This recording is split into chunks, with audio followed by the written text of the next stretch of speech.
Kita bersatu di dalam doa. Damai sejahtera dari Allah Bapa yang melampaui segala akal, itulah yang memelihara hati dan pikiranmu sekalian, di dalam nama Yesus Kristus Tuhan kita. Amin.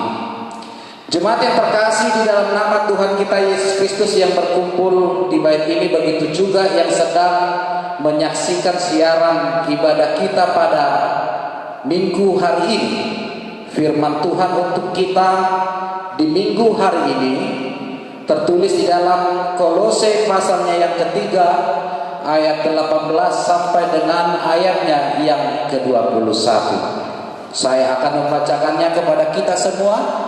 Beginilah bunyi firman Tuhan. Hai istri-istri, tunduklah kepada suami sebagaimana seharusnya di dalam Tuhan. Hai suami-suami, kasihilah istri dan janganlah berlaku kasar terhadap dia. Hai anak-anak, taatilah orang tuamu dalam segala hal, karena itulah yang indah di dalam Tuhan. Hai bapak-bapak, janganlah sakiti hati anakmu, supaya jangan tawar hatinya. Demikianlah bunyi firman Tuhan. Selamat hari Minggu untuk kita semua. Jemaat yang terkasih di dalam nama Tuhan kita Yesus Kristus, ada ungkapan yang mengatakan menikah itu gampang, tetapi membangun sebuah keluarga menjadi keluarga yang kuat, menjadi keluarga yang tangguh, menjadi keluarga yang berbahagia, itu sulit dan rumit. Dikatakan gampang karena dengan hanya memenuhi persyaratan yang telah ditetapkan, bisa saja pernikahan itu berlangsung. Tetapi ketika dikatakan membangun keluarga itu begitu sulit, begitu rumit, apalagi membangun sebuah keluarga yang kuat, yang tangguh, yang sehat, dan keluarga yang bahagia, itu pasti begitu susah. Mengapa susah? Karena pasti akan ada tantangan, pasti akan ada pergumulan yang harus dihadapi, pasti ada perbedaan antara setiap anggota keluarga. Bahkan tantangan pergumulan yang dihadapi itu bisa saja sulit dan begitu rumit. Oleh sebab itu, ketika kita mengatakan kita mau membangun keluarga yang tangguh, membentuk sebuah keluarga yang bahagia di dalam sebuah rumah tangga, Kristus haruslah menjadi tuan di dalam keluarga, di dalam seluruh anggota keluarga. Sehingga ketika Kristus kita jadikan Tuhan bagi kita, maka semua persoalan, tantangan yang kita hadapi di tengah-tengah keluarga itu pasti akan dapat terselesaikan dengan baik. Selain kita harus menghadirkan Kristus sebagai Tuhan di dalam keluarga kita, untuk mewujudkan keluarga yang tangguh, mewujudkan keluarga yang kuat, mewujudkan keluarga yang bahagia, di dalam suatu keluarga itu harus ada pengorbanan, harus ada perjuangan, harus ada kerendah hatian, merendahkan diri, menanggalkan ego dan kesabaran. Karena jika tidak ada hal-hal yang seperti itu, mungkin saja pernikahannya, rumah tangganya akan kandas. Karena keluarga diibaratkan seperti biduk di tengah lautan. Kita harus hati-hati dalam mengayuh biduk itu. Jika tidak, biduk itu akan tenggelam di lautan itu. Jika rumah tangga itu kandas, jika rumah tangga berantakan, pasti akan berpengaruh, pasti akan memiliki dampak kepada setiap semua anggota rumah tangga itu, anggota keluarga itu. Karena jelas dikatakan kekuatan suatu bangsa itu berasal dari integritas keluarga. Dari sini bisa kita lihat, Bapak Ibu jemaat yang terkasih, bahwasanya peranan keluarga terhadap pertumbuhan, perkembangan dan kepribadian seseorang itu sangat penting. Itu yang pertama.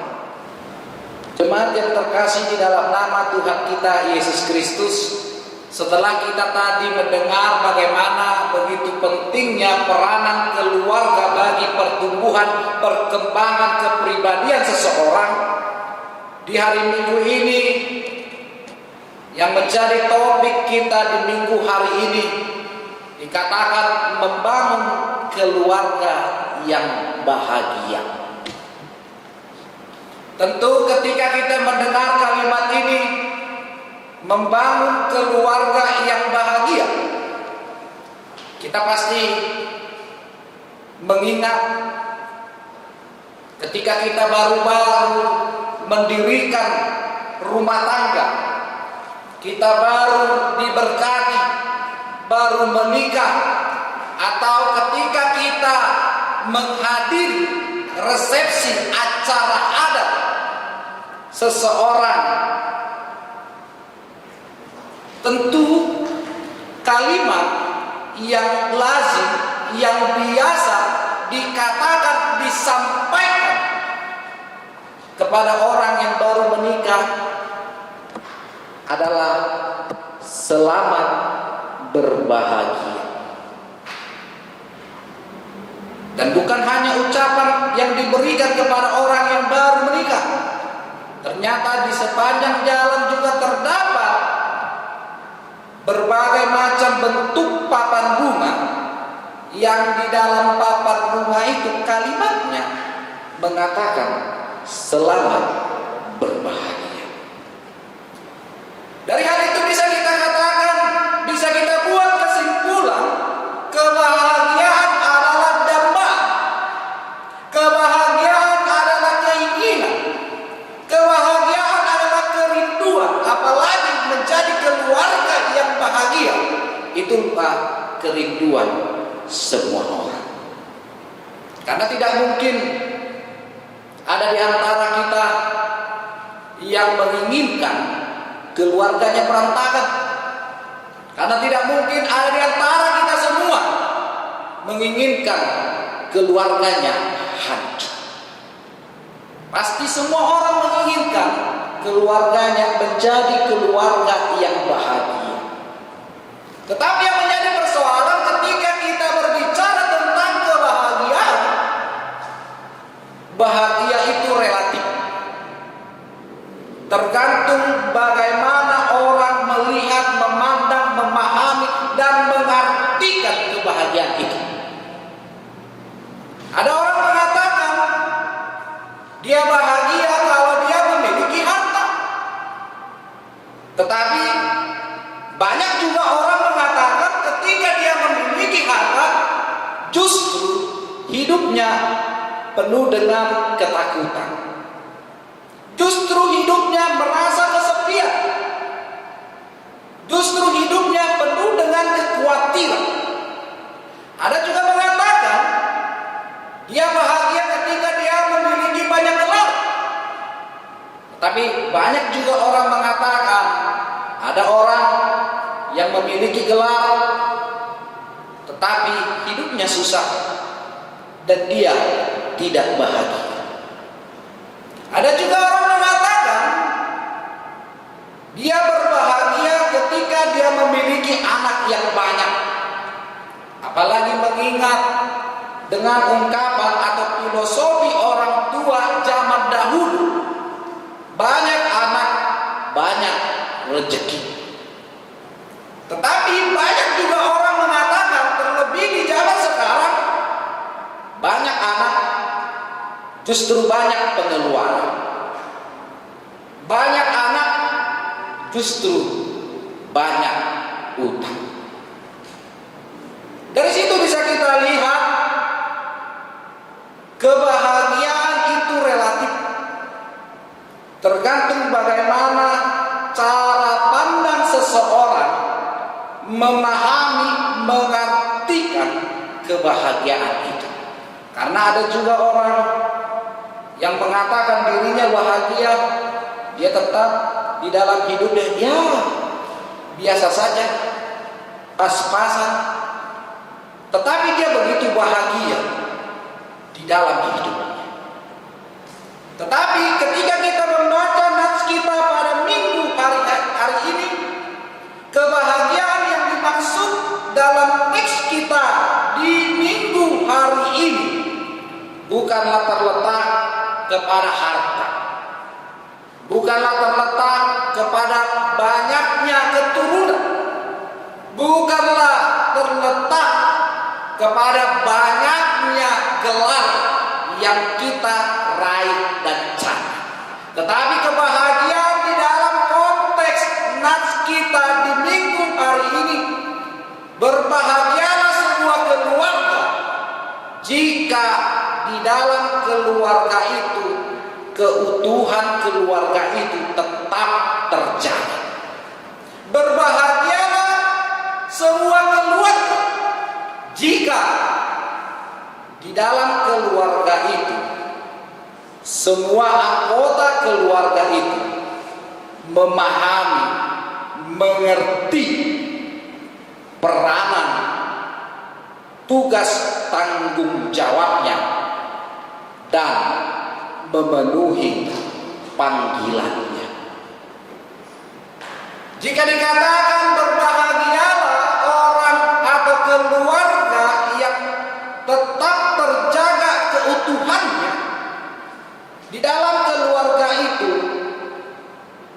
terlihat masing-masing anggota keluarga saling menghargai, saling menghormati, saling membangun, saling menopang.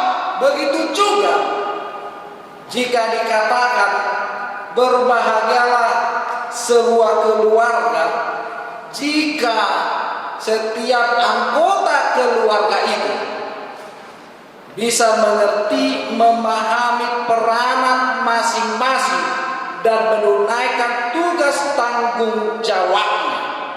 Karena itulah dasar kebahagiaan. Mengapa banyak terjadi konflik? Mengapa banyak terjadi persoalan di tengah-tengah keluarga antara suami dan istri, antara istri dengan anak, antara istri dengan suami, antara ayah dengan anak, antara ibu dengan anak? Karena jawaban satu-satunya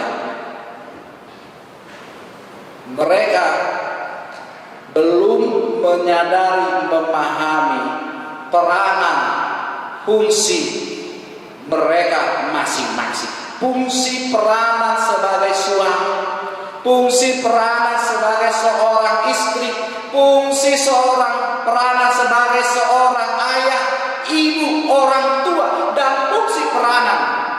sebagai seorang anak. Dan itulah yang bisa kita lihat di dalam nats kita pada minggu hari ini. Kita harus terlebih dahulu mengerti, memahami peranan fungsi kita masing-masing. Yang pertama, istri. Siapa itu istri? Jemaat yang terkasih di dalam nama Tuhan Yesus Kristus, kalau ditanya siapa itu istri, tentu kita mengingat akan firman Tuhan di dalam Kejadian 2 ayat 18, tidak baik kalau manusia itu seorang diri saja, maka aku akan menempatkan penolong baginya yang sepadan bagi dia. Jelas dikatakan istri adalah penolong yang sepadan bagi suami. Selalu ada di saat susah, duka, dan senang. Istri harus bisa menjadi partner. Istri harus bisa menutupi kekurangan dari suami. Istri harus bisa menjadi tiang doa bagi keluarga. Harus menjadi orang yang dipercayai. Penolong yang selalu bisa memberikan solusi ketika suaminya begitu dalam kondisi terpuruk, bisa menguatkan, mengangkat suami ketika suaminya terjatuh.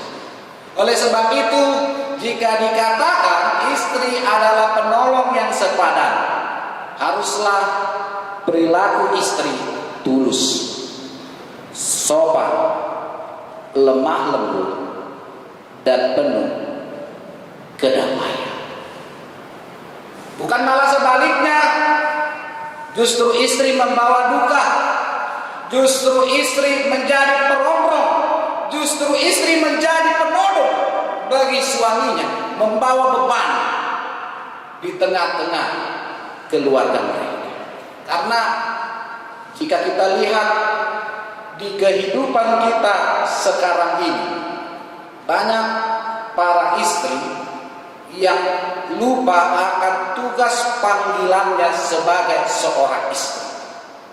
Justru ketika suaminya lemah, ketika suaminya tak berdaya, dia tidak bisa hadir memberikan solusi, dia tidak bisa menguatkan suami. Justru di saat suaminya membutuhkan doa, keluarganya membutuhkan bantuan, tumpangan doa, dia tidak bisa menjadi tiang doa di tengah-tengah keluarga. Justru dikala suami lagi bimbang, ketika suami lagi banyak pikiran, banyak beban, dan suami berusaha berbagi cerita kepada istrinya, tetapi apa yang terjadi kita lihat banyak terjadi zaman sekarang. Istri tidak lagi bisa menjadi orang yang paling dipercayai di tengah-tengah keluarga. Dia justru menceritakan keburukan suaminya, dia justru menceritakan yang menjadi kelemahan suaminya, dan menjatuhkan harga diri, kehormatan suami di depan orang banyak tanpa dia sadar. Justru kita lihat di zaman sekarang banyak istri bukannya membawa kebahagiaan di tengah-tengah keluarga, justru membawa duka melalui perkataannya yang menyakiti hati, pikiran suaminya, melalui perlakuannya, melalui pakaiannya yang kadang tidak etis di depan banyak orang dan kurang menjaga kehormatannya. Ketika suaminya tidak memiliki uang, ketika penghasilan suaminya begitu minim, ternyata banyak istri di zaman sekarang justru merongrong, justru menodong, justru menggonggong dan mendesak suaminya, menjadikan suaminya menjadi mesin ATM. Ketika ada seorang istri yang begitu aktif, begitu memiliki kelebihan, begitu menonjol dibandingkan suaminya, justru dia bertindak sesuka hatinya, sewenang-wenang kepada suaminya. Akhirnya diri suaminya tidak ada lagi. Dan inilah dasar mengapa sering terjadi percecokan, perselisihan di tengah-tengah suami dan istri. Dan ini juga merupakan dasar mengapa banyak terjadi perselingkuhan, karena istri juga lupa menghidupi, melakukan tugas peranannya, panggilannya di dalam kehidupannya sehari-hari. Yang kedua dikatakan di dalam nas ini, istri adalah penolong, tetapi bukan kepala. Oleh sebab itu dikatakan di dalam nas ini, hai istri-istri, tunduklah kepada suami. Tetapi itu juga yang menjadi persoalan Bapak Ibu jemaat yang terkasih di dalam nama Tuhan kita Yesus Kristus. Jika dikatakan, hai istri-istri, tunduklah kepada suami, pernah ada seorang jemaat berkata kepada saya, aman pendeta kami, memang di rumah kami suami saya adalah seorang kepala, tetapi saya adalah leher. Jadi kepala tidak bisa bergerak kalau tanpa leher. Mau mengatakan kepada kita secara tidak langsung, sadar maupun tidak sadar, dia mau mengatakan kepada kita ternyata suaminya bisa dikendalikan oleh dia.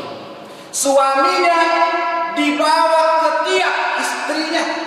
Suaminya masuk ke dalam golongan susis. Suami takut istri. Dan ini banyak terjadi di kehidupan zaman sekarang. Istri lebih dominan, istri mengatur suaminya. Istri mengatakan ke kiri, suaminya wajib ke kiri. Istri mengatakan ke kanan, suaminya wajib ke kanan. Bahkan sampai bidang pengeluaran sekalipun, untuk transport suaminya sekalipun, istrinya juga mengatur, menangan-nangani, memberikan setiap hari. Mungkin hal ini bisa terjadi karena dilihat suaminya tidak bisa menjadi imam di tengah-tengah keluarga. Mungkin hal ini bisa terjadi karena suaminya tidak memiliki pekerjaan yang jelas, yang menetap. Mungkin hal ini bisa terjadi karena istri memiliki kelebihan yang lebih menonjol dibandingkan suaminya, baik itu melalui jabatannya maupun penghasilannya. Jadi seakan-akan dialah tulang punggung keluarga dan bisa bertindak sebab. Tetapi jelas dikatakan melalui firman Tuhan pada pagi hari ini, hai istri-istri, tunduklah kepada suami. Makna tunduk di sini mau mengatakan kepada kita bukan tunduk mengikuti perintah yang suami katakan, walaupun perintah itu salah. Makna tunduk di sini bukan tunduk terhadap kesewenang-wenangan. Makna tunduk di sini bukan berarti tunduk kepada kelaliman, karena mengingat konteks nats kita pada minggu hari ini, perempuan pada konteks nats kita itu derajatnya paling rendah dibandingkan laki-laki. Pria memiliki otoritas tertinggi.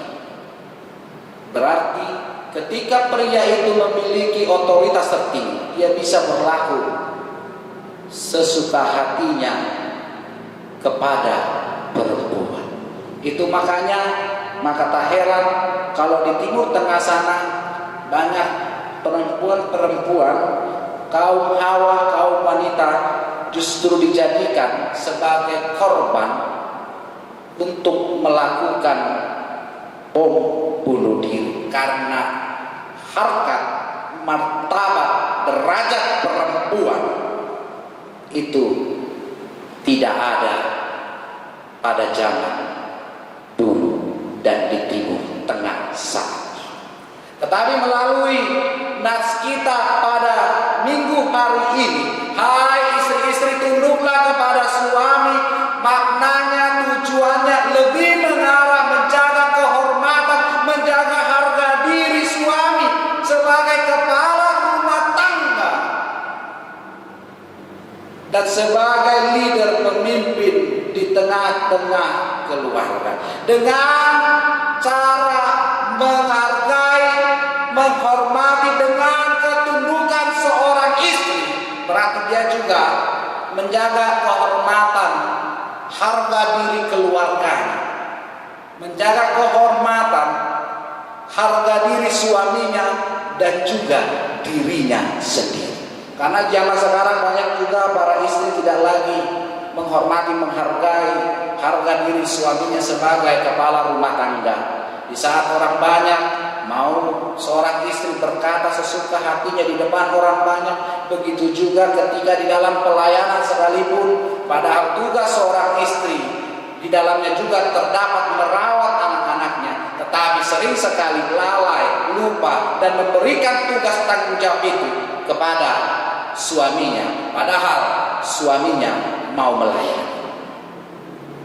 Inilah yang terjadi, fakta yang terjadi di zaman sekarang, dan itulah yang harus kita ingat. Hai istri, tunduklah pada suami, karena istri bukan kepala, istri adalah penolong yang sepadan.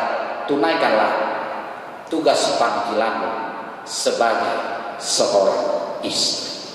Itu yang kedua. Yang ketiga, dikatakan di dalam nas ini, suami adalah kepala, oleh sebab itu harus mengasihi, menerima kelemahan dan menanggung kelemahan istri.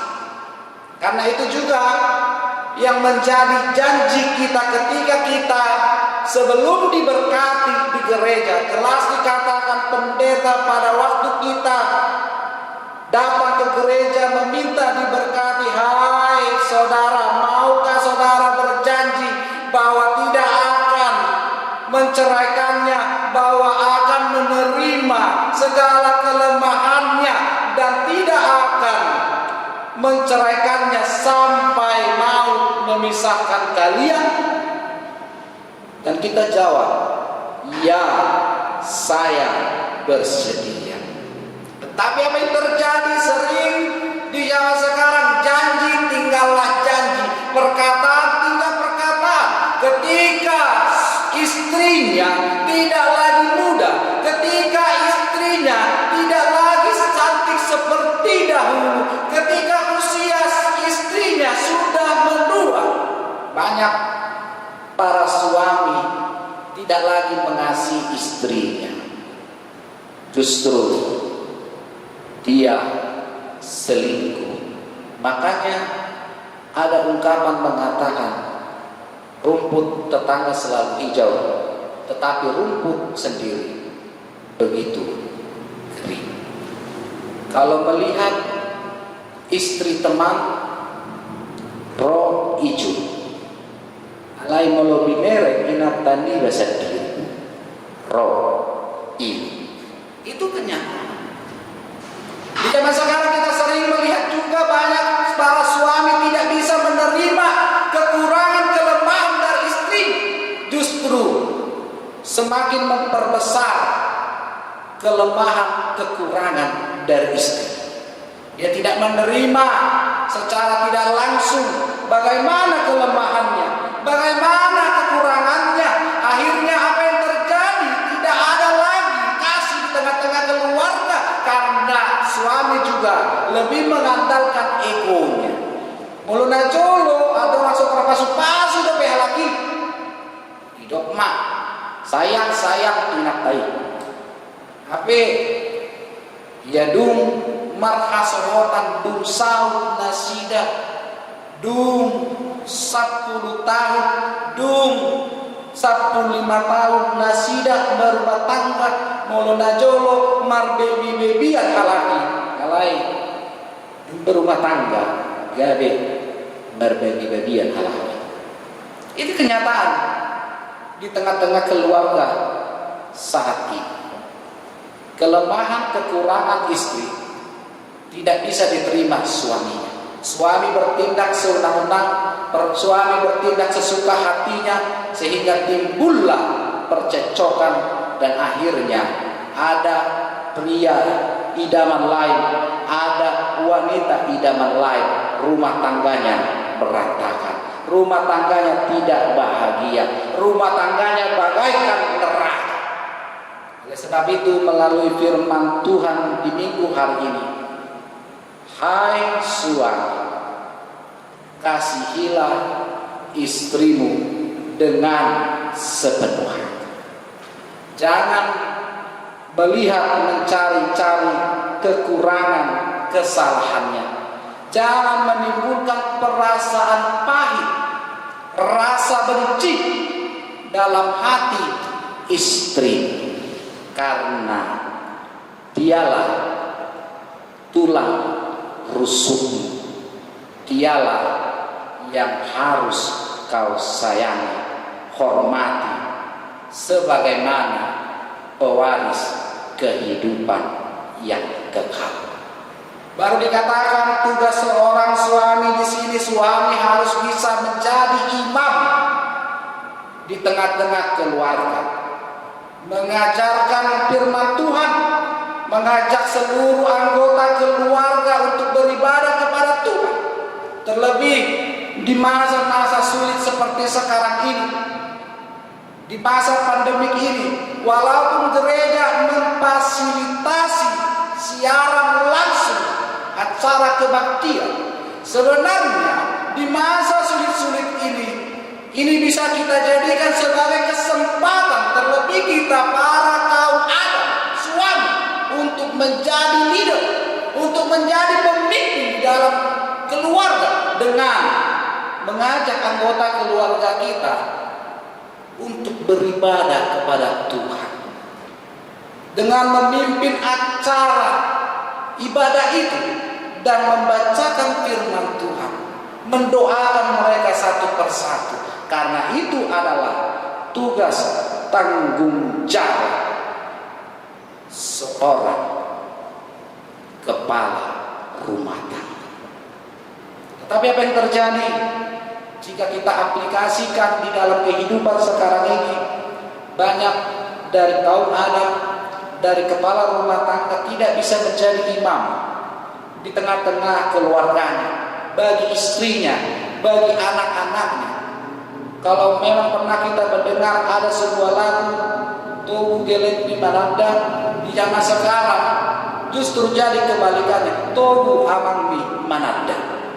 Apa yang mau kita lihat? Ternyata banyak di zaman sekarang justru anaknya, justru istrinya yang mengajarkan firman Tuhan, membawa suaminya beribadah kepada Tuhan. Tugasnya diambil alih oleh istri dan anak. Sampai kapan kita kaum Adam, sampai kapan kita sebagai kepala rumah tangga berlaku seperti ini? Ingatlah, kita diciptakan Tuhan untuk menjadi kepala di dalam rumah tangga, membuat keputusan, membawa seluruh anggota rumah tangga beribadah, bersekutu kepada Tuhan, sehingga kita bisa menjadi teladan bagi mereka dan keluarga kita, keluarga yang takut akan Tuhan dan menjadi keluarga yang bahagia. Baru yang ketiga dan yang terakhir, jelas dikatakan di dalam nats kita pada minggu hari ini, bagaimana tugas dan peranan anak. Justru dikatakan, jelas dikatakan di dalam firman Tuhan di minggu hari ini, anak harus taat kepada orang tua. Anak harus membahagiakan orang tua. Dan itu juga yang dikatakan firman Tuhan, hukum Taurat Tuhan yang kelima, hormatilah ayah dan ibu, supaya lanjut umurmu di tanah yang diberikan Tuhan Allah kepada. Tetapi apa yang terjadi jika kita melihat generasi kita sekarang ini, justru kepatuhan, ketaatan seorang anak kepada orang tua sudah mulai luntur dan sudah mulai menghilang. Ini bisa terlihat ketika kita memanggil anak kita, siadui, siadonan. Apa jawabannya? Ya ma, iya pak. Tetapi ini iya. Tidak langsung datang, tidak langsung menghampiri orang tuanya, tidak langsung melakukan apa yang disuruh, diperintahkan orang tuanya. Nantilah itu lagi sibuk. Kebanyakan anak di zaman sekarang, generasi kita sekarang ini justru sibuk dengan dunianya sendiri, justru sibuk dengan gadget. Sehingga ketika orang tuanya menasehati, justru lebih galak anak itu ketimbang orang tuanya. Anak itu justru masuk ke dalam kamar dan acuh tak acuh, tidak peduli kepada orang tua. Tetapi sekarang menjadi persoalan bagaimana agar anak bisa menjadi anak yang taat kepada orang tua. Makanya ada ungkapan yang mengatakan nangdau tu disiapunan. Maksudnya di sini mau mengatakan kepada kita, pola asuh kita sebagai orang tua kepada anak itu menentukan kepribadian karakter anak itu. Jika kita mendidik anak, mengajar anak terlalu keras dengan makian, dengan pukulan, justru akan melahirkan anak itu menjadi seorang yang pemberontak, pembangkang, melawan orang tua, menjadi tawar hati, menjadi penakut. Tetapi ketika kita memanjakan anak itu, justru itu juga menimbulkan pribadi anak itu menjadi anak yang lemah, anak yang cengeng, anak yang cepat mengeluh ketika menghadapi kesulitan. Tetapi ketika kita orang tua tidak bisa menjadi teladan bagi anak-anak kita melalui perkataan tingkah laku kita, ini membuat anak kita juga menjadi anak yang tidak menghargai orang tua. Tetapi apa yang pasti? Yang pasti di sini Bapak, Ibu, saudara-saudaraku yang terkasih, anak membutuhkan cinta kasih sayang, membutuhkan perhatian, membutuhkan komunikasi. Anak ingin didengar, anak ingin dihargai, anak ingin diberi kesempatan untuk berkembang. Anak harus diajari, dinasehati, diajarkan firman Tuhan dan diberikan aturan. Walaupun aturan itu tidak mengekang bagi dia, sehingga anak kita akan bertumbuh berkembang menjadi anak yang takut akan Tuhan, menjadi anak-anak yang menghargai, menghormati dan taat kepada orang tuanya, menjadi anak-anak yang tangguh dan menjadi Kristen yang dewasa di dalam iman, perbuatan dan perkataan. Didiklah anakmu sedemikian mungkin. Jangan inginkan kematian. Didiklah mereka melalui cinta kasih. Berikanlah kepada mereka perhatian. Dengarkanlah mereka. Berikanlah kepada mereka kesempatan. Doakanlah mereka setiap hari, setiap saat. Lihatlah, Tuhan pasti bekerja dan membawa mereka ke arah yang baik, seperti yang kita harapkan di dalam hidup kita sehari-hari. Dan keluarga yang bahagia ketika semua anggota keluarga itu, baik suami, baik istri, baik anak-anak, sama-sama memahami bagaimana tugas tanggung jawabnya dan melakukan panggilannya dan mensyukuri setiap berkat yang telah diberikan Tuhan kepada mereka. Amin. Selamat hari Minggu untuk kita semua. Kita berdoa. Ya Tuhan Allah Bapa kami yang bertata di dalam kerajaan surga, yang kami kenal di dalam nama Putramu Yesus Kristus Tuhan kami, terima kasih Tuhan atas sapaan firman-Mu pada minggu hari ini. Engkau kembali mengingatkan kepada kami akan tugas tanggung jawab kami, peranan kami, fungsi kami sebagai seorang suami, sebagai seorang istri, dan sebagai seorang anak, dan sebagai orang tua di tengah-tengah keluarga kami. Tentu begitu berat, begitu banyak tanggung jawab yang harus kami pikul. Bukan hanya memperhatikan kebutuhan jasmani, bukan hanya memperhatikan, menyanggupi apa yang menjadi kewajiban kami sebagai orang tua, tetapi kami juga harus memikirkan bagaimana kepribadian dan bagaimana perkembangan rohani anak-anak yang Engkau titipkan di tengah-tengah keluarga kami. Begitu juga tanggung jawab kami sebagai seorang suami, menjadi seorang imam, menjadi seorang kepala di dalam rumah tangga kami, harus bisa menjadi pribadi yang tangguh, pribadi yang takut akan Tuhan, dan mengajarkan seluruh anggota keluarga kami, membawa mereka beribadah kepadamu, dan membuat segala keputusan dan mengarahkan anggota keluarga kami menjadi ke arah yang lebih baik. Begitu juga dengan tugas dari seorang istri.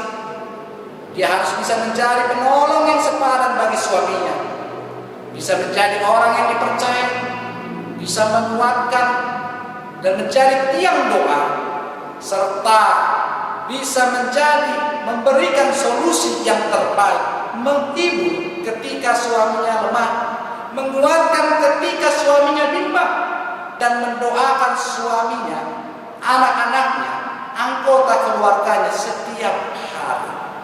Begitu berat tugas tanggung jawab kami Tuhan, tetapi terima kasih Tuhan, Engkau kembali mengingatkan kami, menyegarkan ingatan kami, karena itu sudah menjadi tanggung jawab kami, dan itulah salib kami yang harus kami pikul di tengah-tengah keluarga kami.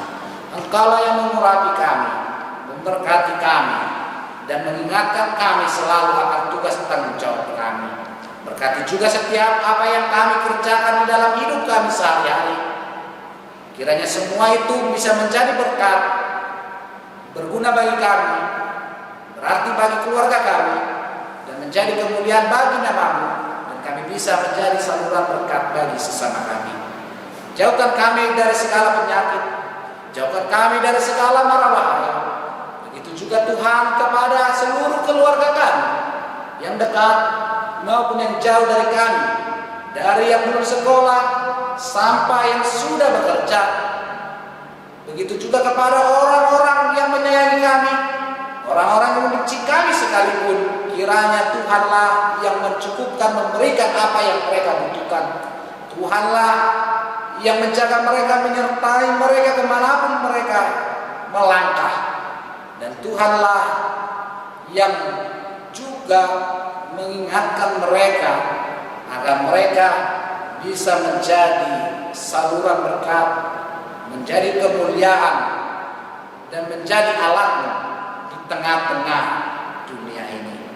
Engkaulah yang memberkati kami, memberkati seluruh jemaat-Mu, memberkati program dari gereja-Mu, memberkati seluruh gereja-Mu, memberkati seluruh pelayan-Mu, dan memberkati seluruh pemerintah kami dari tingkat yang tinggi maupun tingkat yang terkecil. Kami yakin dan percaya apa yang menjadi kerinduan keinginan hati kami, Tuhan pasti akan memberikan dan mencukupkan semua itu. Dengarlah doa kami, dalam nama Yesus Kristus kami berdoa. Amin.